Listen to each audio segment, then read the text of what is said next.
Have you ever thrown away a rough stone, only to realize later it was an uncut diamond worth more than your entire life?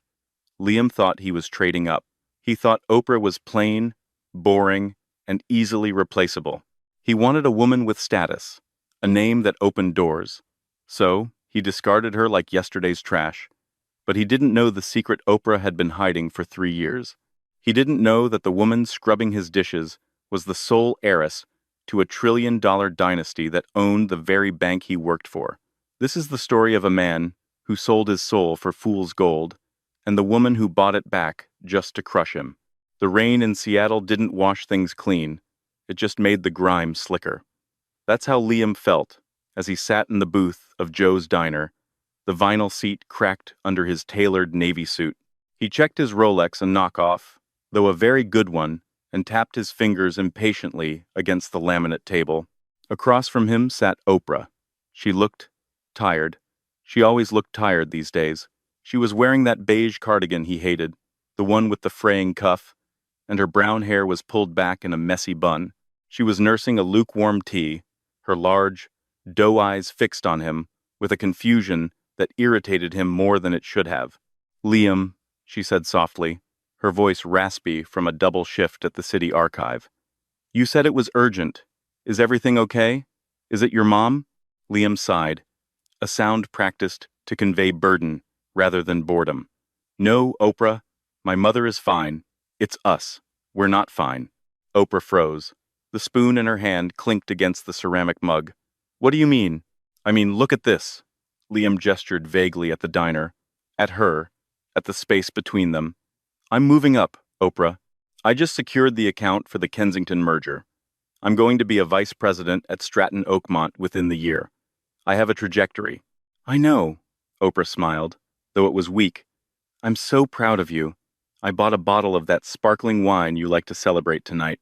"Stop," Liam cut her off, his voice cold. "That's exactly it. Sparkling wine, coupon clipping, staying in on Fridays to watch reruns. It's small, Oprah. You're small." The insult hung in the air, heavier than the smell of grease and old coffee. Oprah blinked, her face paling. "I'm saving money so we can buy a house, Liam. I'm working 2 jobs." "And that's the problem," Liam snapped, keeping his voice low but venomous. "You're a worker. A drudge. I need a partner, Oprah. Someone who understands the world I'm entering. I need someone who can walk into a gala and turn heads, not someone who looks like they're there to serve the hors d'oeuvres." He reached into his pocket, not for a ring, but for a check. He slid it across the table. It was for $5,000. "What is this?" Oprah whispered, staring at the paper as if it were radioactive. "Severance," Liam said, devoid of irony. "For the rent, I'm breaking the lease. I'm moving into the penthouse at the Four Seasons Residences next week. Jessica has a place there." Oprah's head snapped up. "Jessica? Jessica Thorne? The intern?" "She's not an intern anymore," Liam corrected, a smirk tugging at the corner of his mouth. "And her father is on the board of directors. She gets me, Oprah. She has ambition. She has a name." Oprah looked at the check, then back at Liam. For a second, Liam expected tears. He expected begging. He had rehearsed his rejection of her pleas. But Oprah didn't cry. Her expression shifted from confusion to a strange, terrifying calm. It was a look he had never seen in the 3 years they had lived together in that cramped one-bedroom apartment. "You're leaving me because I don't have a name?" Oprah asked, her voice steady. "It's not just that," Liam deflected, standing up and buttoning his jacket. "It's about fit. We don't fit. You're a Honda, Oprah. Reliable, sure. But I'm in the market for a Ferrari. Keep the money. You'll need it." He didn't look back as he walked out of the diner. He stepped into the rain, feeling lighter, free of the dead weight. He pulled out his phone and dialed Jessica.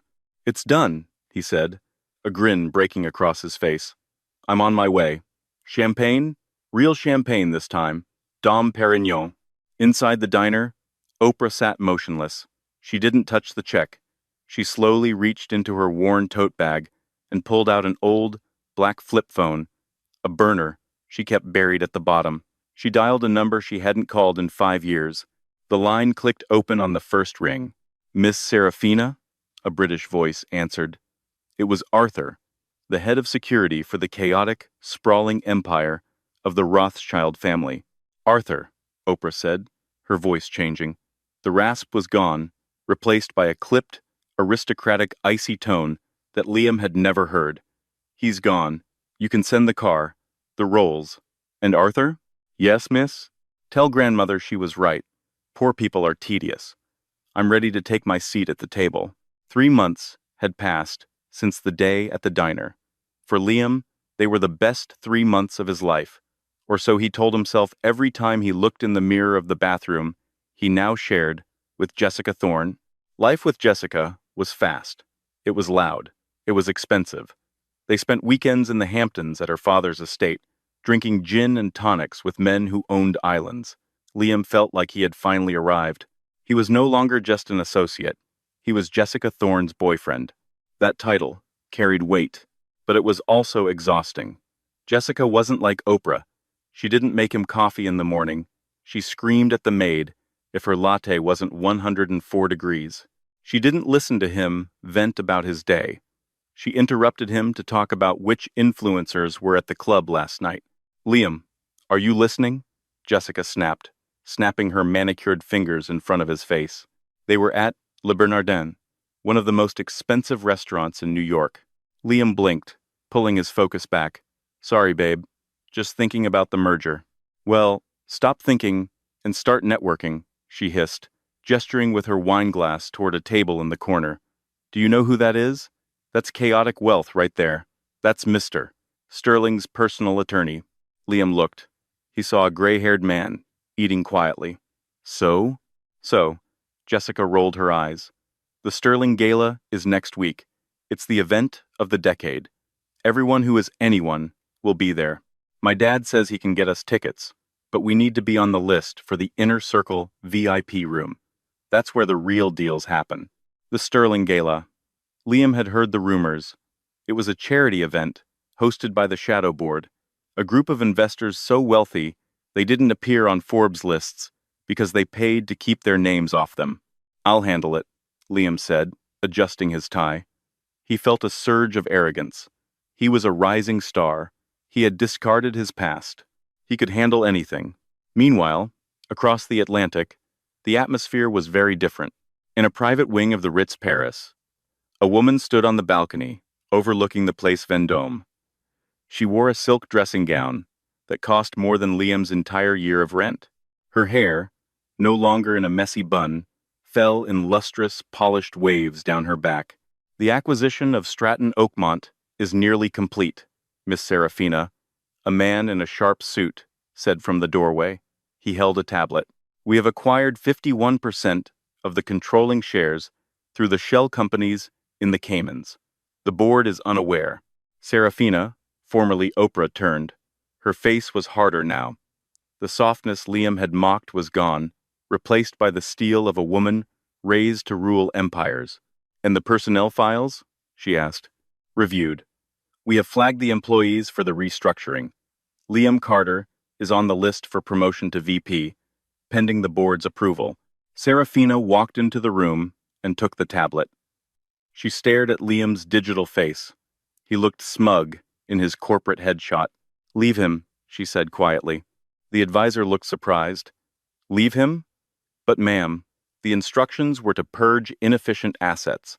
Oh, he is inefficient, Serafina smiled, a cold, dangerous expression.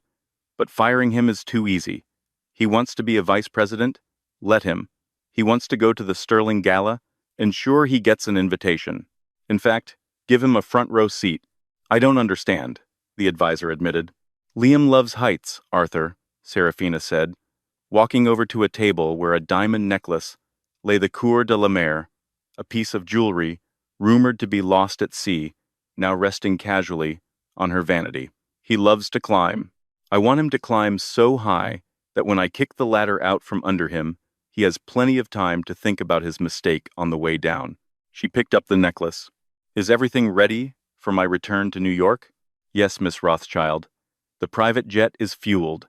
The press release is drafted. The world thinks the Rothschild heiress has been in a Swiss clinic for 3 years. They are expecting a fragile girl. Serafina clasped the diamonds around her neck. They felt cold against her skin. They are expecting a victim, she corrected. What they are going to get is a queen. Make sure Liam's invitation is delivered by courier. Hand-delivered. I want him to feel special. The invitation arrived at Liam's desk on a Tuesday. It wasn't just an envelope. It was a heavy, velvet-lined box. Inside, resting on black satin, was a gold-plated card engraved with the words, "The Sterling Foundation requests the honor of your presence at the Winter Solstice Gala. Admit 2. VIP, Table 4. Liam stared at it, his heart hammering against his ribs. Table 4. Single digits. That meant he wasn't just in the room. He was near the front. He was near the power. Nice. A voice sneered from the next cubicle. It was Brad, his rival for the VP spot. Who did you have to kill to get that? Talent, Brad. Liam smirked, shutting the box. Pure talent. And connections. He immediately texted Jessica, "We're in. Table 4. Start shopping." That evening, Jessica was ecstatic. But her excitement was purely selfish. Table 4? My dad is at table 12. Oh my God. Liam, do you know who sits at the single digits? The royal families? The oil tycoons? The Rothschilds. The Rothschilds? Liam laughed as he poured himself a drink. They're old news. Dust and bones. You idiot, Jessica snapped. They own half the central banks in the world. There's a rumor that the granddaughter, Serafina, is coming out of hiding. She's the sole heir. If she's there, Liam, if you can get a FaceTime with her, you're not just looking at VP, you're looking at CEO. Liam swirled his whiskey. The ambition was a drug, and he was overdosing. Watch me, he said. I can charm anyone. I charmed you, didn't I? Jessica gave him a look that wasn't quite love. It was appraisal. Don't screw this up. I bought a dress that costs more than your car. And I, Liam said, checking his reflection in the window, am going to buy a tuxedo that makes James Bond look homeless. He felt invincible. He thought about Oprah for a fleeting second, a brief image of her in that fraying cardigan. He chuckled. She's probably clipping coupons for cat food right now, he thought, while I'm about to dine with kings. He had no idea that the king he was preparing to meet was actually the queen he had thrown away. The day of the gala arrived. New York City was buzzing. The Plaza Hotel was cordoned off by NYPD. Limousines stretched for 6 blocks. Liam stepped out of the black SUV, Jessica on his arm. She looked stunning, in a red Vera Wang gown, though her smile was tight, practiced for the paparazzi. Liam adjusted his cuffs.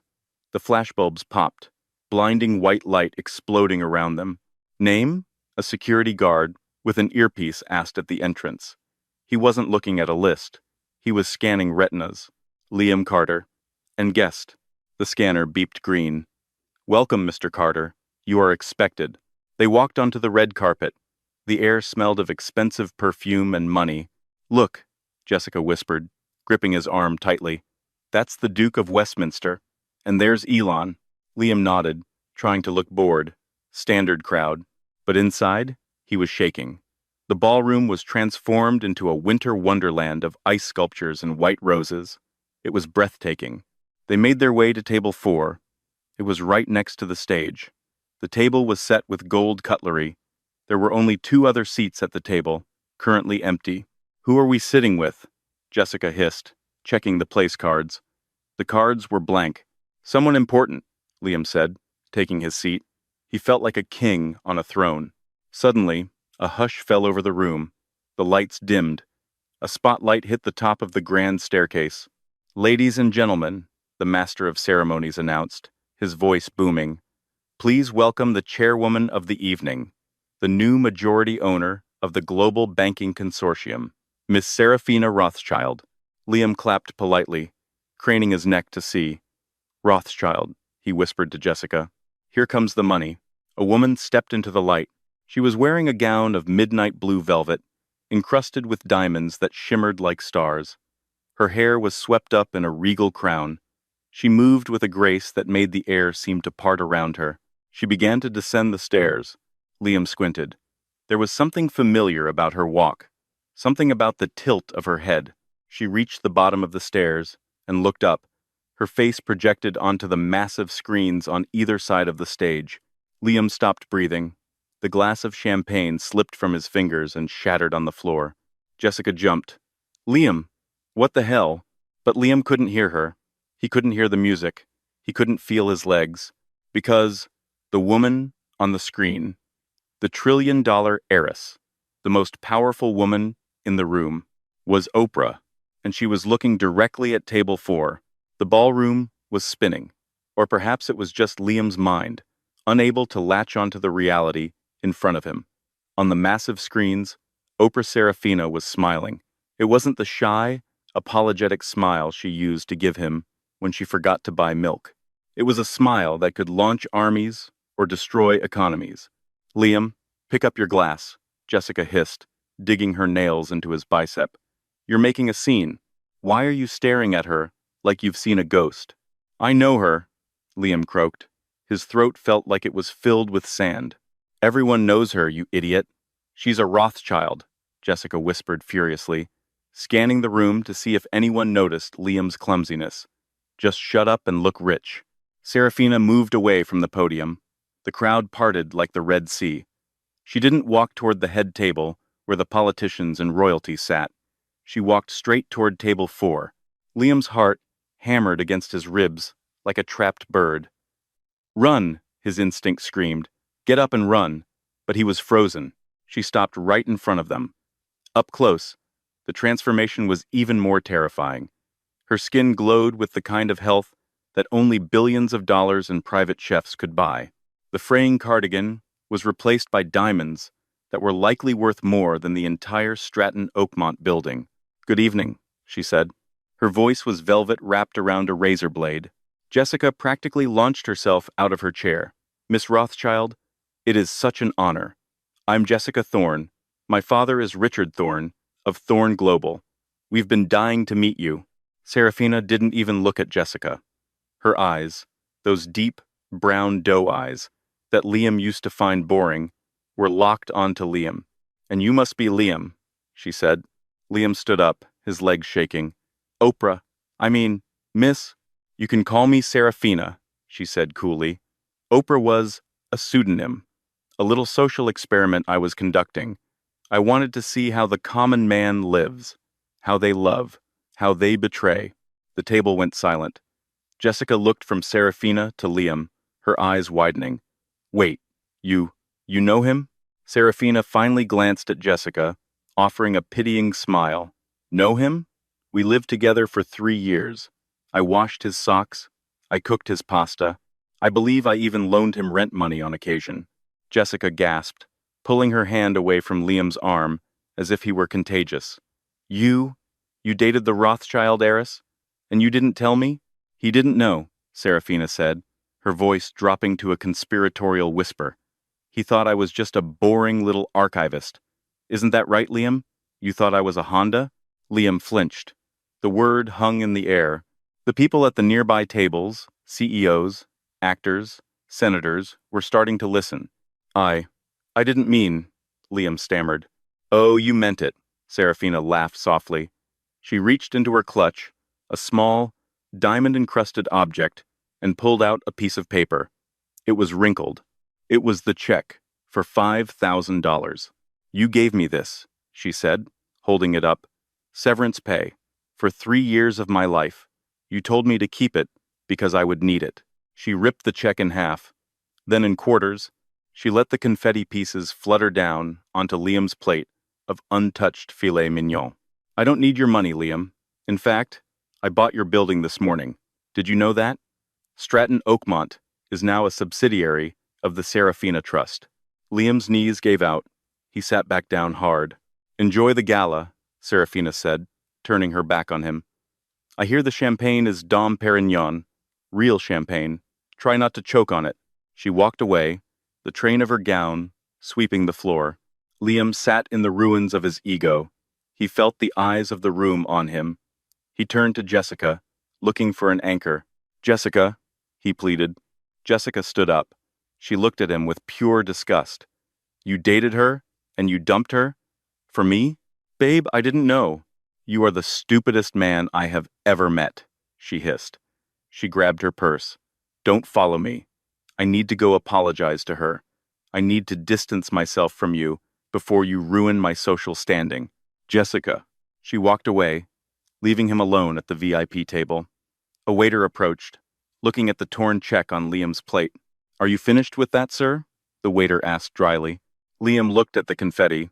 It was the only money he had left. The next morning, Liam didn't go into work. He couldn't. He lay in bed in the penthouse, staring at the ceiling, replaying the night over and over. But at 8 a.m., his phone rang. It was the CEO's secretary. Mr. Carter, your presence is required in the main boardroom immediately. Attendance is mandatory for all senior management. Is it about the merger? Liam asked, his voice shaking. Just get here, Liam.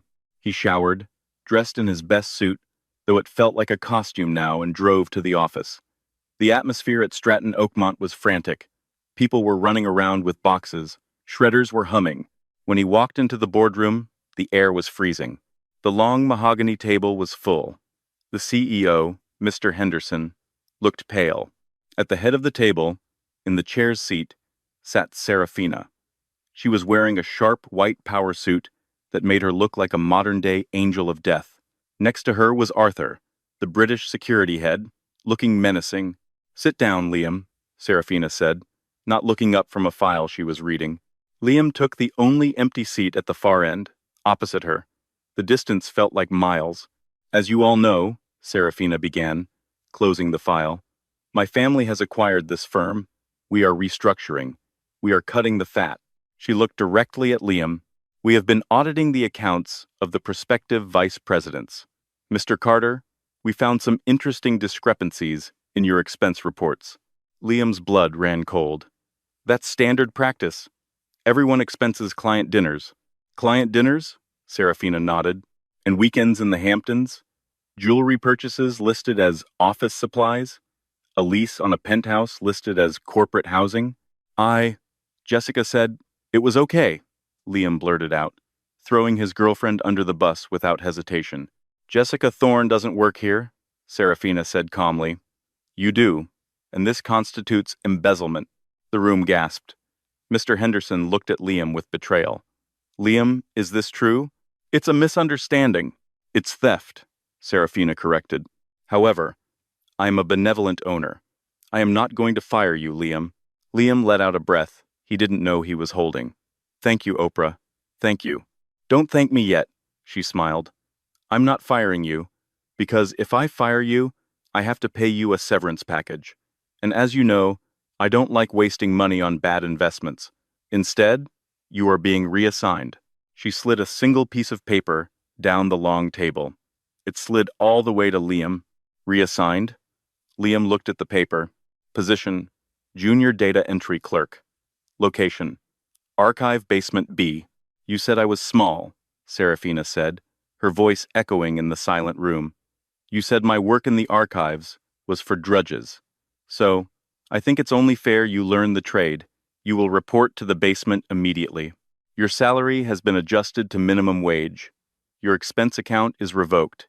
And if you quit, we will hand over the evidence of embezzlement to the FBI. You'll go to prison for 10 years. She leaned forward. So, what will it be, Liam? The basement or the cell? Liam looked around the room. His colleagues, the men he drank with, the rivals he mocked, were all looking at him with a mixture of horror and amusement. He was trapped. She owned him. I'll take the basement, he whispered. Excellent, Serafina clapped her hands once. Arthur, please escort Mr. Carter to his new office. Make sure he doesn't steal any staplers on the way down. As Arthur grabbed Liam by the arm, dragging him out of the boardroom, Liam looked back. Serafina wasn't even watching him anymore. She was already talking to the CEO about global markets. He was already forgotten. The basement of Stratton Oakmont existed outside of time. There were no windows to show the sun setting, only the ceaseless, headache-inducing buzz of fluorescent tube lights that flickered with a dying yellow hue. The air here was different from the 45th floor. Up there, the air smelled of conditioned oxygen expensive cologne, and fresh espresso. Down here, in Archive B, it smelled of damp cardboard, decaying paper, and the sharp, metallic tang of ozone from overheating scanners.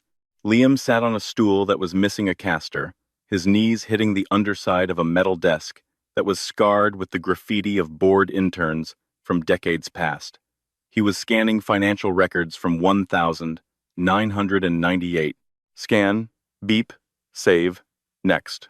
It was a rhythm that was slowly pulverizing his soul. Pick up the pace, Carter, a voice barked. It was Gary, the floor supervisor. Gary was a man who wore short-sleeved dress shirts and had a permanent stain of mustard on his tie. 2 days ago, Liam wouldn't have even looked at a man like Gary. Now, Gary held the keys to his freedom. I'm going as fast as I can, Liam muttered, his voice hoarse. He hadn't had water in 4 hours because the water cooler was broken, and he was too proud to ask where the bathroom tap was. Not fast enough, Gary sneered, tapping his clipboard. The Serafina Trust wants the Q3 archives digitized by Friday. You're currently lagging by 400 files.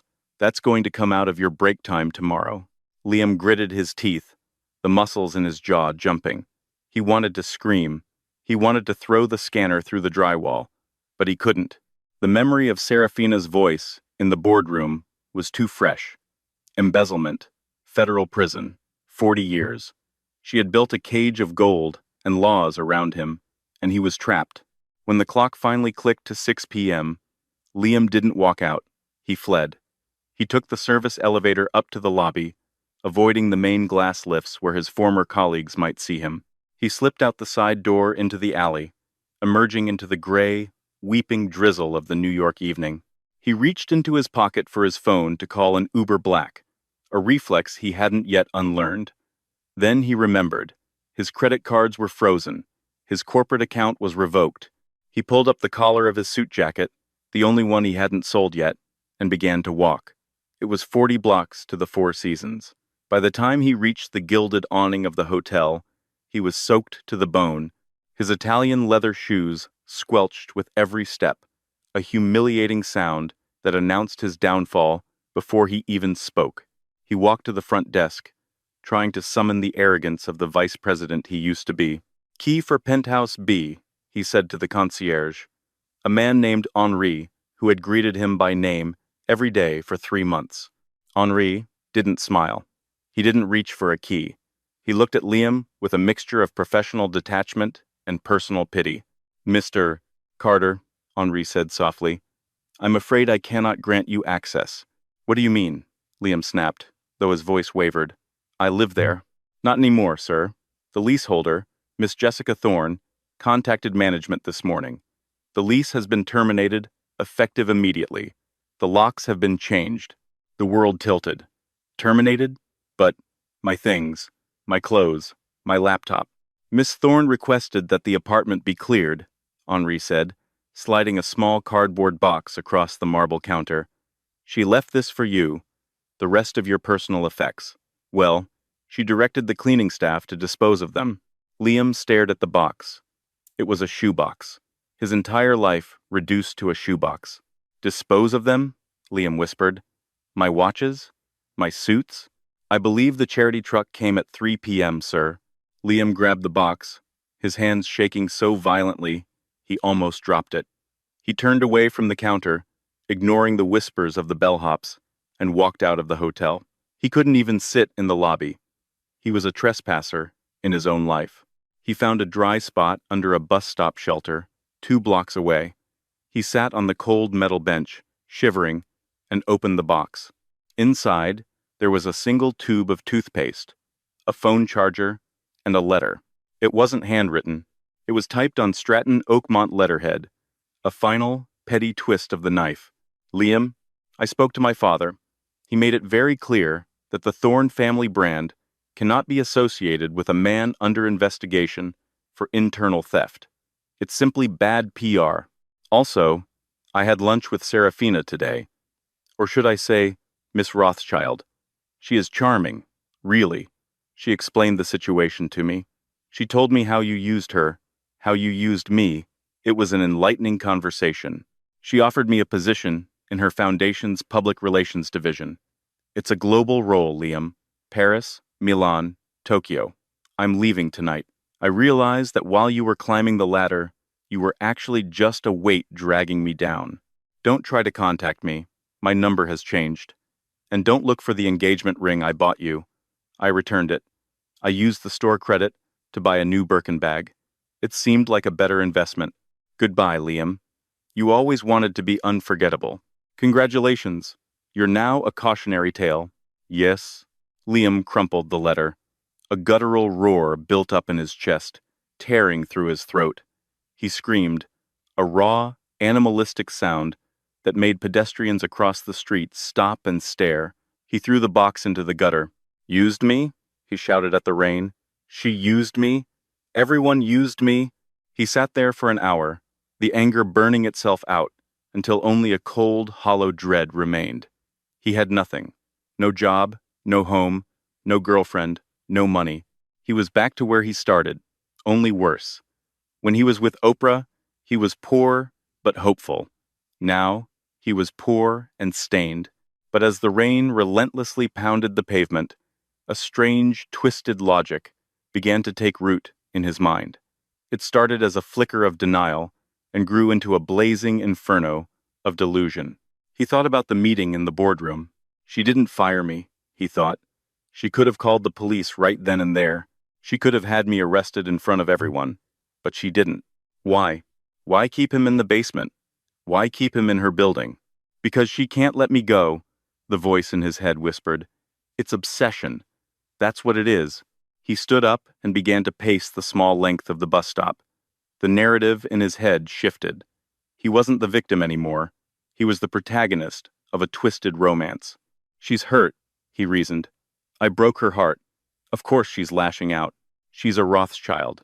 She has the power to destroy worlds, so she's using that power to get my attention. This isn't punishment. It's a test. He laughed, a manic, breathless sound. She wants to see if I'll break, he said aloud. She wants to see if I'm just another gold digger who will run away when things get hard. She stripped me of everything, Jessica, the money, the apartment, to see what was left, to see if I was still there. If he stayed in the basement, he was admitting defeat. He was accepting the role of the servant. But if he went to her, if he showed her that he wasn't afraid of her money or her anger, she's waiting for me, he decided, the delusion now fully formed and solid as concrete. This is the grand gesture. She wants me to fight for her. He checked his pockets. He still had the keys to the company car, a sleek, black BMW that was parked in the hotel garage. The repo order probably hadn't gone through yet. He had a few hours. He ran back to the hotel garage, dodging the valet, and found the car. He got in, the smell of leather calming him instantly. This was where he belonged, not on a bus bench, not in a basement. He punched the address into the GPS. Blackwood Estate, upstate New York. The drive took 2 hours. He spent every minute of it rehearsing his speech. He wouldn't beg. No, begging was weak. He would be firm. He would tell her that he forgave her for the humiliation. He would tell her that he understood why she did it, and that he was ready to take his place by her side. He would remind her of the nights they spent eating takeout on the floor of their old apartment. He would weaponize their nostalgia. By the time he reached the massive iron gates of the Rothschild estate, the rain had stopped, leaving a heavy mist clinging to the trees. The house sat on a hill, a fortress of stone and light. Liam rolled down the window and pressed the intercom button. His heart was hammering a frantic rhythm against his ribs. Liam Carter, he announced to the camera. I'm here to see Serafina. He expected a rejection. He expected the police. Instead, the gate clicked. The heavy iron bars swung inward silently. Liam smirked. See? He thought triumphantly. She let me in. She knew I would come. He drove up the winding driveway, the gravel crunching under his tires like applause. He parked in front of the massive oak doors and stepped out. He smoothed his wet hair, buttoned his damp jacket, and walked up the steps. The doors opened before he could knock. Liam prepared his smile, the charming, boyish smile that had won Oprah over 3 years ago, but the smile froze on his face. It wasn't Serafina standing there. It was a man. He was tall, with the kind of effortless, athletic build that came from polo matches and rowing crew. He wore a tuxedo that fit him like a second skin. He held a crystal tumbler of amber liquid in one hand, looking at Liam with an expression of mild curiosity, as if he were observing a particularly muddy stray dog. "Can I help you?" the man asked. His voice was deep, cultured, and utterly dismissive. Liam blinked. I'm here to see Serafina. I'm a friend. An old friend." "An old friend," the man repeated, swirling his drink. "You must be Liam, the Honda enthusiast." Liam stiffened. "Who are you?" "I'm Julian," the man said, stepping aside to reveal the grand hallway behind him. "I'm her fiancé." The word hit Liam like a physical blow. "Fiancé? That's a lie," Liam blurted out, the desperation cracking his voice. "She doesn't love anyone else. She's doing this to make me jealous. She kept me at the bank because she wants me." Julian laughed. It wasn't a cruel laugh, which made it worse. It was a genuine, hearty chuckle. "Oh, mate. You really believe that, don't you? That is fascinating." Julian took a sip of his drink and looked Liam up and down. "She kept you at the bank because she finds you amusing, Liam. You're her favorite new toy. A little stress ball she can squeeze whenever she gets bored." "Let me see her," Liam demanded, stepping forward. "I know she wants to see me." Julian shrugged, a gesture of pure indifference. "By all means, come in. We were just opening a bottle of the 82 Latour.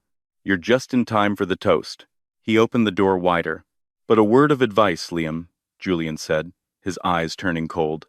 "The woman in there isn't Oprah. Oprah was a character she played. The woman in there is Serafina Rothschild, and she doesn't do second chances. She does executions." Liam ignored him. He walked past Julian, stepping onto the black and white marble floor of the foyer.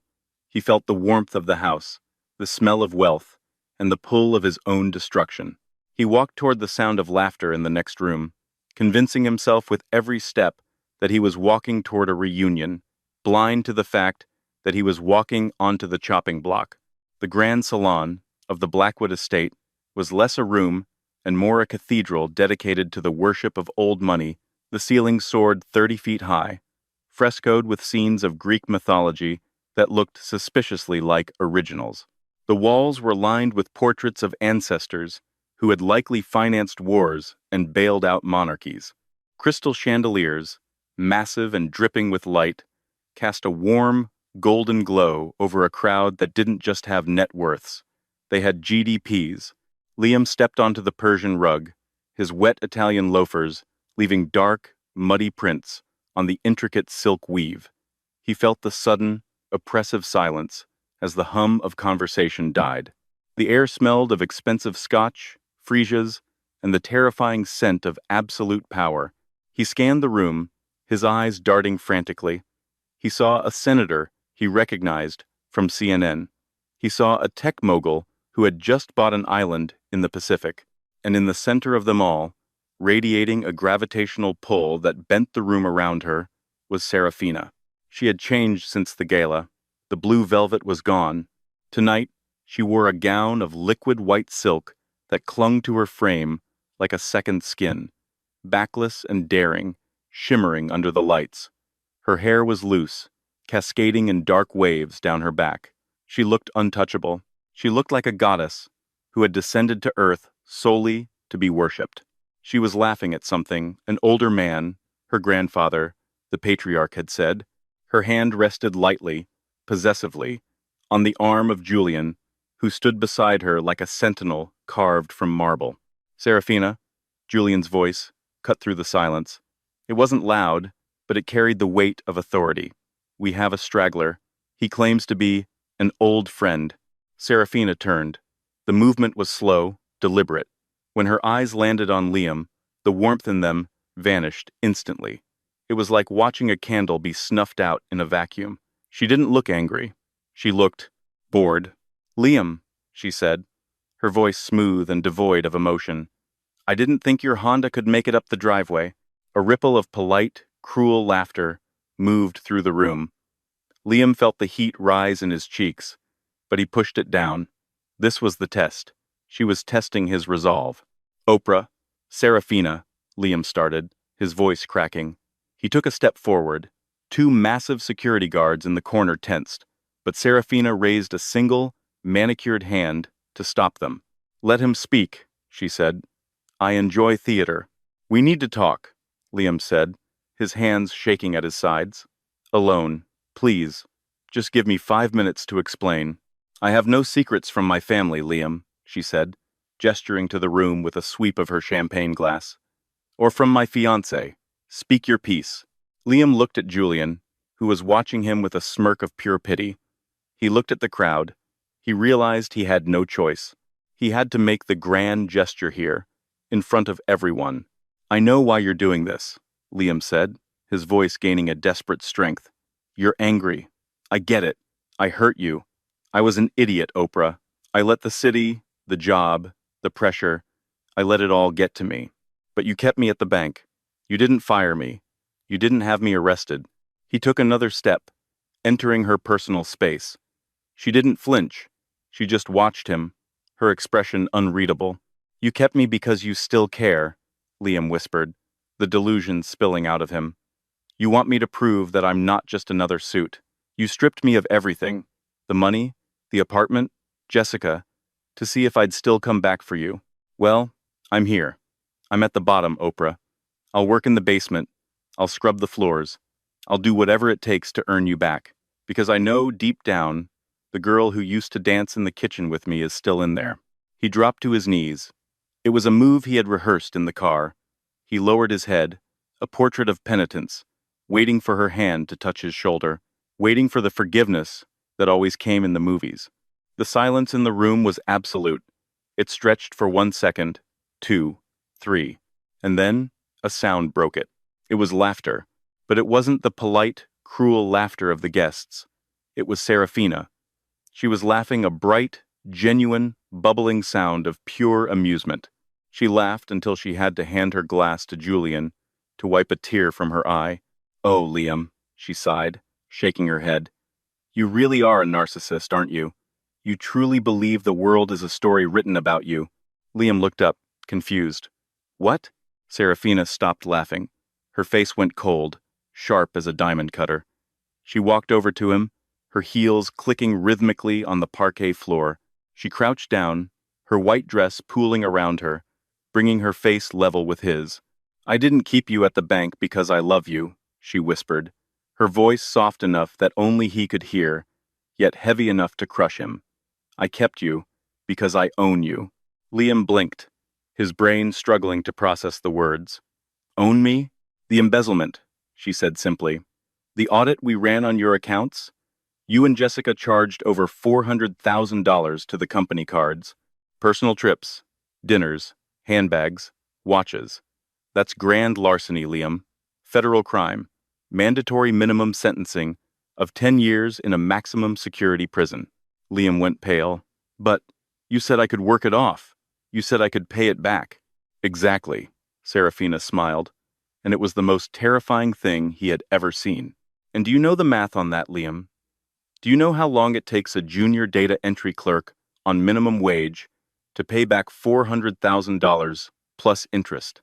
Liam stared at her, his mouth opening and closing like a fish. 40 years, Serafina whispered. You are going to spend the next 40 years in that basement. You are going to scan my family's receipts. You are going to file our taxes. You are going to document every cent of the wealth you will never, ever touch. She leaned in closer, her eyes boring into his soul. You are my indentured servant, Liam. If you quit, I send the file to the FBI. If you are late, I send the file to the FBI. If you try to run, my lawyers who make the DOJ look like a debate club will find you, and you will rot in a cell. She stood up, towering over him, regaining her full height and power. You wanted a life of stability? I gave it to you. You have a steady job for the rest of your life. You wanted to be close to money? You'll be swimming in the records of it, but you will never hold it again. She turned her back on him. The dismissal was absolute. "Julian," she said, her voice bored. "Get him out of here. He's ruining the aesthetic." Two massive hands grabbed Liam by the shoulders. He was hauled to his feet, his legs useless jelly. As they dragged him backward, his heels scuffing the beautiful floor, he began to scream. "Oprah! Oprah! Please! You can't do this! I love you." Serafina didn't look back. She took her glass from Julian and raised it high. "To the future," she toasted, her voice ringing clear as a bell. "To the future," the room roared back, a chorus of victors drowning out the cries of the defeated. The heavy oak doors slammed shut in Liam's face. The lock clicked with a finality that echoed in his bones. He was left standing in the rain, the darkness of the estate swallowing him whole. 6 months later, the basement of Stratton Oakmont was a tomb for the living. Archive B had no natural light, no fresh air, and no hope. The walls were lined with floor-to-ceiling metal shelves, packed tight with dusty banker's boxes that smelled of rot. Liam sat at a small, rusted metal desk in the corner. His suit was a distant memory. He wore a cheap, ill-fitting polo shirt and khaki pants that were fraying at the hem. His hair was thinning. Dark circles had permanently settled under his eyes. He looked 10 years older than the man who had walked into Joe's diner to break a girl's heart. Beep, scan, beep, scan. He picked up a document. It was a receipt for a private jet charter from 2018. Cost $45,000. He typed the numbers into the ancient computer. His fingers were calloused from paper cuts. His phone buzzed on the desk. It was strictly forbidden to have phones in the archive, but it was his only lifeline to the world he had lost. A notification flashed on the cracked screen. Instagram. Serafina Rothschild posted a new photo. Liam's hand hovered over the device. He knew he shouldn't look. Looking was torture. Looking was the only thing he felt anymore. He tapped the notification. The photo filled the screen. It was taken on the deck of a yacht in Monaco. The Mediterranean Sea was a blinding, impossible blue behind them. Serafina stood at the rail, looking more radiant and free than he had ever seen her. The wind was whipping her hair back, and she was laughing that same genuine laugh he had heard at the estate. Next to her was Julian. He had his arms wrapped around her waist, his chin resting on her shoulder. On Serafina's finger sat a diamond the size of a grape, a yellow diamond, rare and priceless. The caption was simple: "Found my equal. Number forever." Liam stared at the image. He zoomed in on her face. He looked for a trace of the girl in the fraying cardigan. He looked for Oprah. She wasn't there. Oprah was dead. He had killed her, and Serafina had risen from the grave to bury him. A tear leaked from his eye and hit the screen, distorting the image of the happy couple. "Carter!" The sharp bark of Gary, the floor supervisor, made Liam jump. "Stop looking at pictures of the boss and get back to work," Gary sneered from the doorway.